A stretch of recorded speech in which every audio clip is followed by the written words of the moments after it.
Hey everyone, so for today's video, we are going to be going through the top 10 cream bronzers at Sephora, and I'm going to let you guys know if I think they are over or underrated, based on the ratings that the Sephora community has given them. Before we jump in, as a little disclaimer, if you love any of these products, please continue to use them and just ignore what I'm talking about. Makeup is so personal and everyone's skin is different, everyone's preferences are different. So I've sorted it by best-selling, and then the only filter I put on is cream, just to keep it as general as possible. So the first one that we have is the new Anastasia Beverly Hills Cream Bronzer. So let's see, it has 579 reviews already. That seems like quite a lot. Looks like they did something with Influencer, which is basically you can review the product and then they'll send you the product for free. As of now, it looks like a lot of people really love it. But what do I think? Over or underrated? 4.6. I'm gonna say that that is a correct rating. I know, I kind of switched it up on you. Honestly, I think that 4.6 is a really accurate rating for how I feel about the bronzer. I talked about it very recently on my cream balm bronzer showdown. I'll leave that video linked down below, but something that I touched on in that video is that this is just such a foolproof cream bronzer. I really love how it looks every single time I wear it. It lasts really well on my skin, and I just find that the look is so even and very natural. And if there's one thing that you need with a cream bronzer, it's a natural look, and you need an even blend, because I think cream bronzer can be intimidating. So in order to create a cream that people are going to reach for over and over and over, it needs to be consistent. And that's something that I talk about a lot on my channel, how I look for those products that look good every single time I wear them, because there are some beautiful products that I wear them and I'm like, oh, this is pretty, this is cute, but sometimes the next day I wear it and it's just kind of odd looking. So all that being said, I think 4.6 is a very fair rating for my personal experience with it. And the reason I would knock it a little bit is that I haven't been able to find the right shade for me yet. I bought Amber and Golden Tan, and I'll swatch those for you guys later this week. But yeah, just because I think Sunkiss, which is the shade I have, is just a touch too yellow or golden for me, I'm gonna say that 4.6 is good. Next bronzer. Okay, I also just talked about this in that video I just mentioned. 219 reviews, 97% recommended it, and it is 4.8 star rating. So do I think that is over or underrated? I didn't mean to do this twice in a row, but I think that that is a correct rating. And the reason why I say that is that personally, I think that this is one of the best cream bronzers I have ever used, and I absolutely love it. Like every time I wear it, I am really happy with the way it looks. The light shade is a really good shade for me because it has a touch of pink rather than a really warm tone, and I just think it looks really good on me. The texture is really airy and it looks lightweight on the skin while still being beautifully creamy. So it's just such a good balanced product, and I think that 4.8 is definitely a well-deserved rating. Next, we have the Fenty Cheeks Out Freestyle Cream Bronzer. So let's see here. Where's the, oh, it's up at the top. So it has a 4.4 rating and 85% of people recommend it.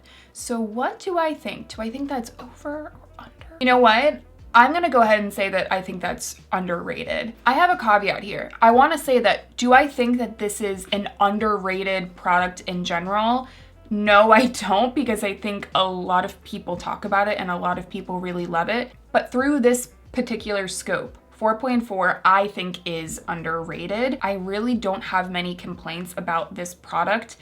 It just is so user-friendly. It looks so creamy. It's really difficult to make this product look patchy and just look bad on the skin. Like, it's really difficult to do that. So just for that reason alone, the fact that it is such a consistent, beautiful blend, and that also I find that Butter Biscuit, that is a very very good shade for more fair skin. Obviously, undertone is really, really important, but I really like the shade Butter Biscuit. It looks so natural on the skin, and also I like that they included amber. I know a lot of people loved the amber matchstick, but maybe they just wanted a little bit more of a creamy formula. So I'm gonna go ahead and say that that is underrated. Now, next we have, actually the next two products are both the Milk Makeup Matte Cream Bronzer, and it has a 4.1 on Sephora. Okay, I'm really trying to hold back this rant because I rant about this a lot. But there is a new development in this rant, so I'm going to rant. As you can see, Milk Makeup has gotten rid of the 1 ounce product of their full size, and they're only selling it in minis. Why? Like, it doesn't really make sense to me. 1 ounce of product is a lot of product, and it will really, really last. And maybe honestly, it's kind of wasteful because a lot of people wouldn't go through that much, but I really used this product consistently and used up a lot of it when I had the full size. But the issue I have is that the minis, if you've seen the minis in person, they're really, really mini and they're really easy to lose. So that is just something to keep in mind. You get 0.19 ounces of product. So this is just like the closest item to me. This is from NYX. You get 0.33 ounces of product. I think the Fenty is like 0.25, 0.22. So this price per ounce for the Milk Makeup, it's not awful. It is considered a mini, so that's something to keep in mind as well. But I don't know. But as a consumer, imagine being able to purchase the Milk Makeup Matte Bronzer, 1 ounce of product for $20. I am like 90% sure that the full size 1 ounce used to be $20, and now they're selling 0.19 ounces for $18. Something about that doesn't sit right with me, you know what I mean? But I understand maybe their pricing that they came out to begin with ended up not being profitable. Like, I don't know what the case may be, but okay, that's my rant. That is my rant about that. So 4.1, what do I think about that? I'm going between correctly rated and underrated. Okay, I think I'm gonna say that that is a correct rating. The reason being that the whole mini full-size thing, that annoys me a little bit. And also, I think that they need to come out with more shades. The formula, the Milk Makeup formula in Baked, that's their lighter shade. That is a product that I absolutely adore, and I think it's just a product that I will always have on hand. I like that the formula really likes to stick to the skin, and I don't mean that in a bad way. That kind of sounds bad when I say that, but it likes to adhere to the skin so it doesn't pick back up on itself. It goes on and lays down really nicely, and it lasts really well. It's pretty because it has a nice creaminess, but it's not overly dewy. Formula wise, like if I compared this to like the Fenty, for example, I kind of like this formula a touch more, but I just don't like that there isn't a selection of shades and undertones. And I also, again, the mini full size thing, I'm not actually mad about that, but it's kind of confusing. So, okay, so I'm gonna say correctly rated for that. Next up, we have the Danessa Myricks Power Bronzer Cream Bronzer. And what are the ratings? Only 35 ratings, that's interesting. So 4.5 stars, 88% have recommended it.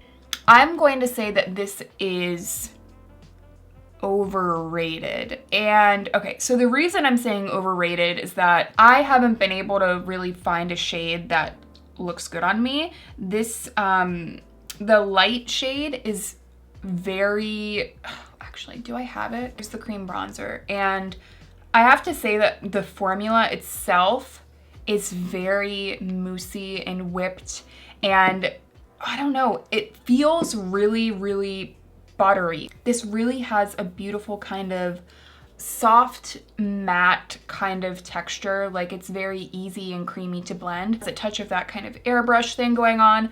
I think the formula is really pretty, but I don't even know if you can see this on my hand.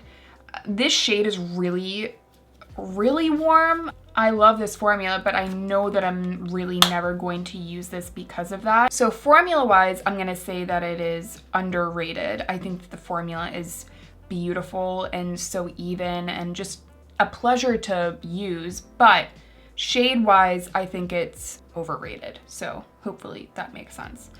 Okay, next we have the Tarte SEA Breezy Cream Bronzer. And this has 153 reviews, 4.5 star rating, 87% of people recommend it. I'm gonna say that this is overrated. The reason why is that I don't like this product. You know what? So it's just one of those things. I had a really negative experience with this because it just didn't want to blend on my skin. It looked really choppy. And in general, I was just like, I was really struggling with it. It almost felt a touch waxy, which I wasn't expecting. I feel like I've heard people have a better experience with the cream blush that Tarte has come out with, but I tried this out a while ago. I was not a fan. I thought it was not a great blend. Okay, what are we at? 1, 2, 3, 4, 5, 6, 7. Next we have the Nudestix Nudies Matte Blush and Bronze. So $34, 25 ounces, 771 reviews. There are a lot of people reviewing these.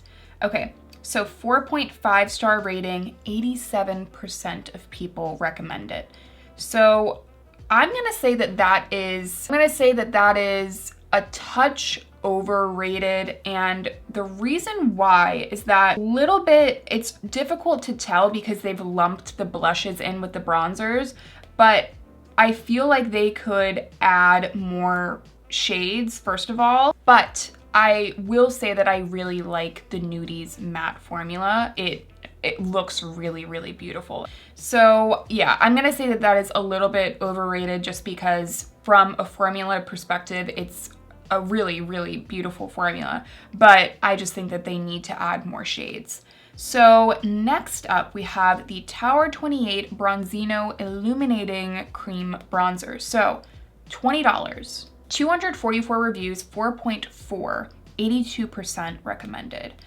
Okay, so the reason why I'm going to say that this is overrated is that I love these shades. I have the shade West Coast actually. I love how neutral it is. It's really difficult to find neutral bronzers as a whole. I love the color, and honestly, sometimes I really like the way that it looks too.